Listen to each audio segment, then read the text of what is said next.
चुनाव से जुड़ी हल्द्वानी से बड़ी खबर है। सपा प्रत्याशी के नामांकन वापस का मामला। प्रदेश प्रभारी ने अखिलेश यादव को पत्र लिखा, नामांकन वापस लेना विश्वासघात बताया। पार्टी प्रत्याशी को निष्कासित करने की मांग की गई है।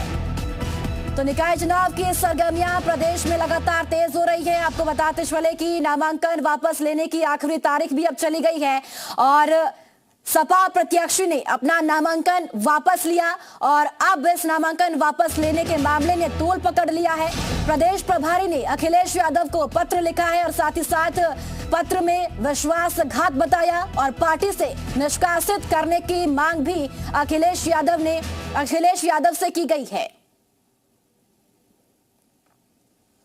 तो प्रदेश प्रभारी ने अखिलेश यादव को पत्र लिखा है। आपको बताते चले कि सपा प्रत्याशी ने हल्द्वानी से अपना नाम वापस लिया, नामांकन वापस लिया है और अब प्रदेश प्रभारी की ओर से अखिलेश यादव को पत्र लिखा गया और साथ ही साथ इस पत्र में नामांकन वापस लेने का जिक्र और विश्वासघात का जिक्र भी किया गया है और पार्टी से निष्कासित करने की मांग भी प्रदेश प्रभारी ने की है।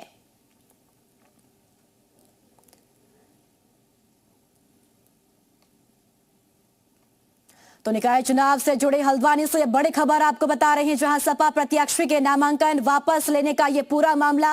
प्रदेश प्रभारी ने अखिलेश यादव को पत्र लिखा, नामांकन वापस लेना विश्वासघात उन्होंने बताया और साथ ही पार्टी प्रत्याशी को निष्कासित करने की मांग भी प्रदेश प्रभारी ने की है।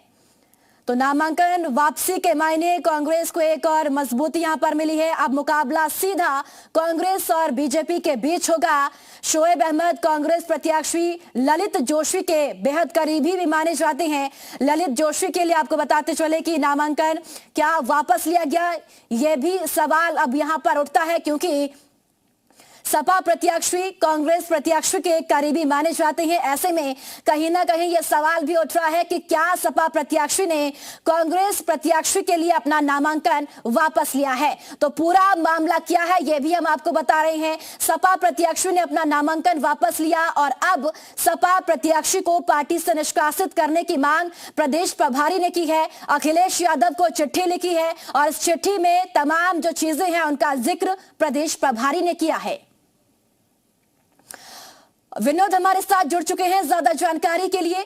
विनोद, जहां एक तरफ कांग्रेस और बीजेपी के बीच मुकाबला तेज होता हुआ अलग अलग जिलों में दिख रहा है, लेकिन यहां पर सपा प्रत्याशी चुनावी मैदान में थे और अपना नामांकन ही वापस ले लिया है।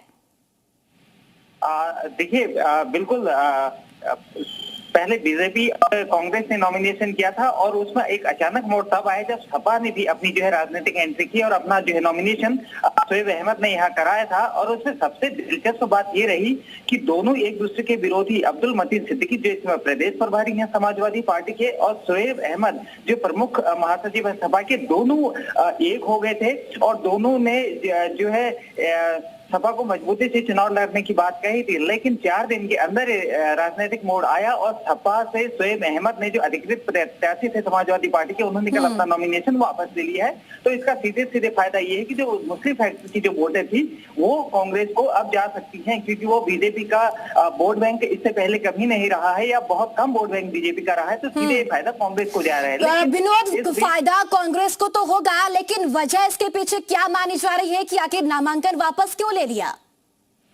देखिए, इसमें एक वजह ये मानी जा रही है कि कांग्रेस की बातचीत जो थी वो शोएब से चल रही थी। हालांकि अभी तक शोएब ने भी इस मामले में कोई खुलकर बात नहीं की है, कांग्रेस ने भी अभी तक खुलकर बात नहीं की है, लेकिन बेहद करीबी वो माने जाते हैं शोएब ललित जोशी के। तो हो सकता है कि एक जो दिलचस्प मोड़ रहा हो वो बेहद करीबी दोस्ती का रहा हो। दूसरी तरफ इसी बात को लेकर जो प्रदेश प्रभारी हैं अब्दुल मतीन सिद्दीकी समाजवादी पार्टी के, उन्होंने देर रात एक पत्र अखिलेश यादव को लिखा है और उसमें उन्होंने ये कहा है कि शोएब अहमद ने पार्टी कार्यकर्ताओं और पार्टी के साथ विश्वासघात किया है, लिहाजा इस पर निष्कासन की कार्यवाही की जाए। तो अभी तक इस मामले में हालांकि कोई कार्यवाही तो नहीं हुई है, लेकिन आने वाले दिनों में ये देखना बहुत दिलचस्प होगा कि अखिलेश यादव क्योंकि शोएब भी अखिलेश के बहुत करीबी माने जाते हैं। तो क्या अखिलेश यादव शोएब के खिलाफ कोई ऐसा ठोस निर्णय लेंगे? क्या शोएब का निष्कासन होगा? ये अभी जी। दिलचस्प होगा। लेकिन अभी तक जिस तरह की लड़ाई अब देखी जा रही है, इसकी सियासत अब काफी गर्म है, क्योंकि बीजेपी और कांग्रेस। चलिए ठीक है विनोद, आपका बहुत शुक्रिया हमारे साथ ज्यादा बातचीत के लिए। उत्तराखंड से समाजवादी पार्टी के प्रदेश प्रभारी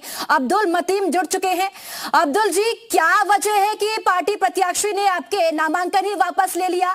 जहां बीजेपी और कांग्रेस दमखम के साथ चुनावी मैदान में है, आपके प्रत्याशी ने अपने पांव ही पीछे ही खींच लिए। देखिए, अब ये बात तो शोएब अहमद खुद भी बता सकते हैं कि उन्होंने क्यों नामांकन अपना वापस किया है। हमारे लिए तो ये बहुत ही दुखद समाचार था और हृदय विदारक घटना थी हमारे लिए कि पार्टी के साथ जो उन्होंने विश्वासघात किया है और यहाँ के कार्यकर्ताओं के साथ और यहाँ की जनता के साथ, उसके लिए मुझे नहीं लगता कि यहाँ की जनता उन्हें माफ करेगी। और हमने माननीय राष्ट्रीय अध्यक्ष अखिलेश यादव जी से पत्र लिख दिया है। उन्हें हमने कहा है कि ऐसे लोगों को पार्टी में नहीं रहना चाहिए, इनका निष्कासन होना चाहिए और हमें इस बात की उम्मीद है कि जल्दी इनका निष्कासन समाजवादी पार्टी से हो जाएगा। अब्दुल जी, क्या सबसे बड़ी वजह आप इसके पीछे मान रहे हैं? आपकी बातचीत हुई होगी पार्टी प्रत्याशी से आपकी? नहीं, मेरी पार्टी प्रत्याशी से कोई बात नहीं हुई है, ना वो मेरे संपर्क में कहीं है। अगर उन्हें पार्टी हित में कोई कदम उठाना था तो सब लोगों से राय मशवरा करनी चाहिए। अब्दुल जी, क्या पार्टी के अंदर कुछ चल रहा है उत्तराखंड में? ये भी जरूर बता दीजिए। नहीं, अब चलना क्या है, अब तो जब प्रत्याशी ने नाम ही वापस ले लिया तो इससे ज्यादा और क्या चलना है।